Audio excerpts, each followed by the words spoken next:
বিশ্বকবি কবিগুরু রবীন্দ্রনাথ ঠাকুরের স্বদেশ পর্যায়ের একটি গান। গানটি হচ্ছে ওরে নতুন যুগের ভোরে। গানটির রচনাকাল পয়লা বৈশাখ 1344 বঙ্গাব্দ। কবি যখন শান্তিনিকেতনে ছিলেন তখন গানটি রচনা করেছেন। গানটির স্বরলিপি করেছেন শ্রীযুক্ত শৈলজারঞ্জন মজুমদার মহাশয়। গানটি আমি কবিতা হিসাবে আবৃত্তি করে শোনাচ্ছি।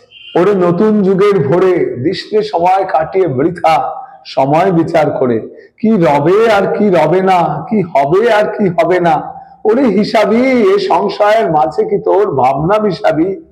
যেমন করে বর্ষা নামে দুর্গম পর্বতে নির্ভরতায় ঝাঁপ দিয়ে পড় অজানিতের পথে, জাগবে ততই শক্তি যতই হানবে তোরে মানা, অজানাকে বশ করে তুই করবি আপন জানা, চলায় চলায় বাজবে জয়ের ভেরি, পায়ের বেগেই পথ কেটে যায় করিস আর দেরি।